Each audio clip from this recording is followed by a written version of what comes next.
Hello students, welcome to Newton Academy. आज हम वर्ग 3 की क्लास के लिए पैटर्न पढ़ने वाले हैं। तो हम स्टार्ट कर रहे हैं आज पैटर्न। पहले तो हम ये देखेंगे पैटर्न होता क्या है। पैटर्न मतलब हमारी एक श्रृंखला बनती है जो कि हमारी श्रृंखला को आगे बढ़ाएगा। एक पैटर्न टाइप श्रृंखला चलती है। किस टाइप से? जैसे आप गिनती पढ़ते हो, काउंटिंग पढ़ते हो, 1 2 3 4, तो ये कैसे आगे बढ़ रही है तो आप सब में डिफरेंस देखोगे। तो अगली संख्या का देखो, 2 से 1 कितना बड़ा? 1 बड़ा। फिर 2 से 3 कितना?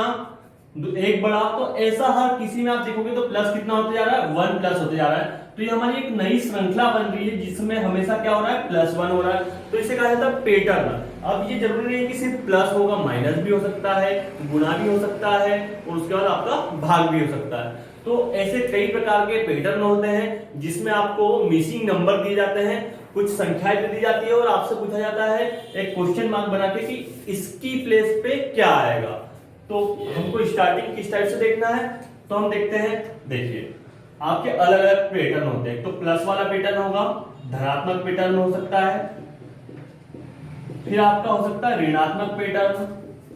हम एक एक बारी बारी से देखेंगे। धनात्मक, ऋणात्मक, गुणनफल और फिर हो सकता है भागफल। और उसके अलावा भी, ये 4 के अलावा भी हमारे पैटर्न आते हैं। तो वो आपके वर्ग के आते हैं, स्क्वायर वाले। फिर आपके घन वाले आते हैं। इस वर्ग मतलब स्क्वायर और घन मतलब क्यूब वाले। तो अब एक एक करके हम पैटर्न देखने वाले हैं, क्या क्या हो सकता है पॉसिबिलिटीज। तो एक सिंपल सा एग्जांपल लेने वाला हूं मैं, देन हम स्टार्ट करेंगे सारी चीजें। तो पहले मैं धनात्मक वाला ले रहा हूं। जैसे हमको किस टाइप से, मैं एक सिंपल सा एग्जांपल लेंगे, क्वेश्चंस करेंगे तो आपको क्लियर हो जाएगा। जैसे हमको दे दिया गया है 2 5 8 11 और यहाँ पे आपको क्वेश्चन मार्क डाल दिया गया है और पूछा गया है कि क्वेश्चन मार्क के प्लेस पे क्या नंबर आएगा। तो अब आपको पता करना है। तो किस टाइप से पता करेंगे? तो आपको इनको देखना है कि 2 के बाद क्या आया? 5 आया, मतलब कितना प्लस हुआ है? तो ये +3 हुआ है। 2 + 3 कितना? 5। यहां पे आप देखोगे 5 से 8 में कितना प्लस हुआ है? 3 प्लस हुआ है। फिर आप देखोगे 8 से 11 में भी कितना प्लस हुआ है? 3 प्लस हुआ है। इट मींस हमारी श्रृंखला कौन सी बन रही है? हमारी चेन कैसी बन रही है? +3 +3 +3। तो हमें भी क्या करना है? क्वेश्चन मार्क की प्लेस पे भी क्या करना है? 11 में कितना प्लस करना है? 3 प्लस करना है। तो 11 + 3 कितना आएगा? 14। तो हमारा आंसर क्या आ जाएगा? 14। तो ये जरूरी नहीं है कि सिर्फ +3 होगा, +4 +5 जितना भी। तो आपको पिछले 2-3 जो डिजिट दिए गए हैं उनको देख के अनुमान लगाना है कि क्वेश्चन मार्क की प्लेस पे क्या आएगा। तो ऐसा जरूरी नहीं है कि लास्ट नंबर ही खाली रहेगा, ऐसा भी दे सकते हैं। जैसे हमको दिया है 3 9 15, फिर हमको क्वेश्चन मार्क दे दिया, देन हमको यहाँ पे दे दिया 27। अब आपको बीच में पता लगाना है। ये तो हमने लास्ट ईयर का देखा था, अब आपको बीच में देखना है। तो हमको वही सेम प्रोसेस फॉलो करना है। यहाँ पे आप देखोगे कितना बचा है? 3 से 9 कितना? +6 हुआ है। 9 से 15 में भी क्या हुआ है? +6 हुआ है। अब यहाँ पे क्वेश्चन मार्क है तो हमें भी क्या करना है? यहाँ +6 हुआ है तो यहाँ भी क्या हुआ? +6। तो हमें यहाँ भी क्या करना है? +6। तो 15 + 6 कितना हो जाएगा? 21। अब आप अगला नंबर देखोगे तो ऑलरेडी इसमें क्या होगा ना? +6 होगा। तो 21 + 6 कितना? 27। तो आपको यहाँ पे समझ में आ गया है कि जहां पे क्वेश्चन मार्क के है तो वहां पे हमें क्या करना है? 21 लाना है। तो आपके इस टाइप से धनात्मक पैटर्न चलता है। तो धनात्मक पैटर्न आई होप आपको समझ में आ गया होगा। तो आप ऐसे और भी आपकी टेक्स्ट बुक से सॉल्व कर सकते हैं। और आपको लगता हो कि पीडीएफ चाहिए तो हमें क्वेश्चंस का पीडीएफ हम भेज सकते हैं, जो कि डिस्क्रिप्शन में आपको नंबर दिया गया है। तो ये धनात्मक पैटर्न समझ लिया। अब हम आते हैं ऋणात्मक पैटर्न पे। तो अब एक ऋणात्मक का मैं एग्जांपल ले रहा हूं। हमें किस टाइप से यहाँ पे देखेंगे 32 26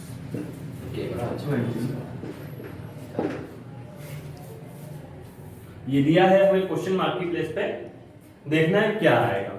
तो अब आप पैटर्न देखोगे, देखो यहाँ पे कम होते जा रहा है, कम होते जा रहा है, मतलब प्लस तो होगा नहीं, माइनस भी होगा। तो हम देखें कितना माइनस हो रहा है, क्या चेंजेस आ रहे हैं। 32 से 26 कितना माइनस हुआ है? तो आप देखोगे -6 हुआ है। 26 से भी 20 में कितना माइनस हुआ है? तो -6 हुआ है। तो हमें आगे भी क्या करना है, 20 से भी कितना माइनस करना है, तो क्या करना है, -6 करना है। तो 20 से -6 किया कितना, 14। तो हमारा आंसर क्या आ जाएगा क्वेश्चन मार्क की प्लेस पे 14। इस टाइप से आपको माइनस का पैटर्न फॉलो करना है। एक और एग्जांपल देख लेते हैं। कभी हमें स्टार्टिंग में दे दिया जाए तब हम क्या करेंगे, हमें कैसे समझना है। जैसे आपको स्टार्टिंग में क्वेश्चन मार्क दे दिया, देन आपको यहां पे दिया है 47, 40, 33, 26। अब हमें क्या करना है, तो हमें सेम प्रोसेस, यहां भूल जाओ अभी क्या हुआ है। आप यहां देखो क्या हो रहा है, इन दोनों डिजिट के बीच क्या हो रहा है। तो 47, 40 क्या कितना हुआ, -7 हुआ। 40 से 33 में क्या हुआ, -7 हुआ। 33 से 26 में भी क्या हुआ, -7 हुआ। तो आप यहां क्या करोगे, ये गलती मत करना कि आप यहां भी -7 करो। आप देखो आप अपोजिट साइड जा रहे हो, और अपोजिट साइड में आपको क्या करना है, साइन चेंज करना है। आप यदि इधर जाते तो -7 करते चलते, बट आप लेफ्ट हैंड साइड चल रहे हो तो -7 को हम क्या कर देंगे यहाँ पे 47 में +7। तो 47 + 7 कितना हो जाएगा, 54। तो आपका आंसर क्या आ जाएगा, 54। और आप इस टाइप से ना कर पाओ तो आप इस टाइप से भी कर सकते हो। इसको इधर से पीछे से स्टार्ट कर दो। 26, 33 कितना हुआ, +7 हुआ है। 33 + 7 कितना, 40। 40 + 47, 47। तो हमें 47 में भी क्या करना है, +7 करना है। तो आंसर क्या आ जाएगा, 54। तो ऋणात्मक पैटर्न हमारा इस टाइप से होता है। अब हमारा अगला आएगा गुणनफल वाला पैटर्न।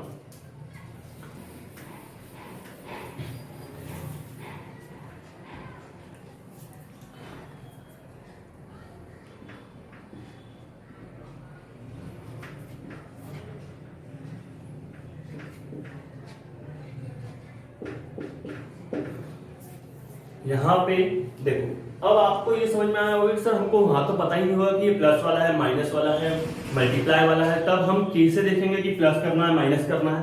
तो आप देखो यहाँ पे आप देखोगे, यदि हम प्लस करने जाएंगे तो आपने क्या किया, 2 से 4 में +2 किया। अब यहाँ से 4 से 8 में आप +2 होगा तो कितना आना चाहिए, 6 आना चाहिए, बट यहाँ पे क्या हो रहा है, +4 हो रहा है। तो हमारा प्लस वाला पैटर्न तो यहीं पे फेल हो गया, क्योंकि पैटर्न में क्या बोला गया है, सेम डिजिट से प्लस करो, सेम डिजिट से माइनस करो, या सेम डिजिट से मल्टीप्लाई करो। तो यहाँ पे सेम डिजिट तो आ नहीं रही है, मतलब हमारा प्लस वाला पैटर्न फॉलो नहीं हो रहा है। अब सेकंड थिंग आती है माइनस वाला। तो माइनस वाला तो बिल्कुल भी नहीं, आपको देखते से ही लग रहा है कि ये बढ़ती हुई डिजिट है, 2 4, तो माइनस तो होना ही नहीं है। फिर आप क्या चेक करोगे, मल्टीप्लाई। मल्टीप्लाई चेक करते हैं, देखिए क्या हो रहा है। तो आप देखोगे 2 से 4 कितना मल्टीप्लाई हो रहा है, 2 2 जा 4, मतलब हमने 2 का मल्टीप्लाई कर दिया है। 4 2 जा कितना होता है, 8, तो हमने फिर क्या किया, 2 का मल्टीप्लाई। 8 2 जा कितना, 16, फिर 2 का मल्टीप्लाई। 16 2 जा कितना, 32, फिर 2 का मल्टीप्लाई। अब हमें 32 में भी किसका मल्टीप्लाई करना है, तो 2 का मल्टीप्लाई करना है। 32 में 2 का मल्टीप्लाई किया कितना आ जाएगा, 64। तो हमें इस टाइप से पैटर्न को देखना है कि प्लस हो रहा है, माइनस हो रहा है, मल्टीप्लाई हो रहा है। तो जब मल्टीप्लाई होगा तो आप +2 +3 किसी से भी मल्टीप्लाई हो सकता है, तो आपको चेक करना है। तो मल्टीप्लाई वाला हमारा इस टाइप के क्वेश्चन बनते हैं। अब हमारा फोर्थ आता है भागफल। तो तब तक इसका भी स्क्रीनशॉट ले लीजिए आप। हम अब देख रहे हैं भागफल। तो यदि हम इसको उल्टा कर लें, 64, 32, 16, 8, और हमने ये कर दिया। अब आप देखोगे प्लस तो हो नहीं रहा है, डिजिट हमारी कम होती जा रही है, मतलब प्लस तो नहीं हो रहा है। माइनस करके देखो, 64 से 32 को माइनस किया कितना, तो -32। फिर माइनस करके देखा तो -16। इट मींस माइनस वाला पैटर्न हमारा यहाँ पे समाप्त होता है, ये फॉलो नहीं हो रहा है क्योंकि डिजिट चेंज हो गई है। फिर मल्टीप्लाई, तो मल्टीप्लाई का सवाल ही नहीं आता, डिजिट कम हो रही है तो ऑलरेडी मल्टीप्लाई तो खत्म हो गया है। फिर हमें क्या देखना है, भागफल। तो भागफल कैसे हो रहा है, आप देखोगे 64 से 32 सेकंड डिजिट से फर्स्ट डिजिट को भाग करके देखो तो कितने का भाग हो रहा है, 2 का। 32 2 जा 64। फिर 32 से किसको भाग, 32 में किसका भाग देना है, 16 का। कितना हो रहा है, डिवाइड बाय 2। फिर 16 से किसका, 8, कितना, डिवाइड बाय 2। तो 8 में भी हमें किसका डिवाइड करना है, 2 का। 8 में हमने 2 का डिवाइड किया, कितना हो जाएगा? 2 से 8 में डिवाइड कितने टाइम? 4 टाइम। तो हमारा आंसर क्या आ गया? 4। तो आपको जो हमारा भागफल का पैटर्न है इस टाइप से फॉलो करना है। तो आई होप आपको चारों चीजें समझ में आ गई होगी। आप इसके क्वेश्चंस और भी ट्राई कीजिए। इसके बाद आपके 4 पैटर्न और बचे हैं जो कि मैं आपको नेक्स्ट लेक्चर में समझाऊंगा, क्योंकि आप उसके पहले इसकी प्रिपरेशन अच्छे से कर पाए। और इसकी प्रिपरेशन के लिए आपको कुछ पीडीएफ चाहिए रहे तो हमारे कमेंट बॉक्स में लिखिए, आपको अवेलेबल पीडीएफ हम करवा सकते हैं। और भी ऐसे पैटर्न्स हम समझते रहेंगे। तो तब तक के लिए बने रहिए न्यूटन एकेडमी यूट्यूब चैनल के साथ। Thank you.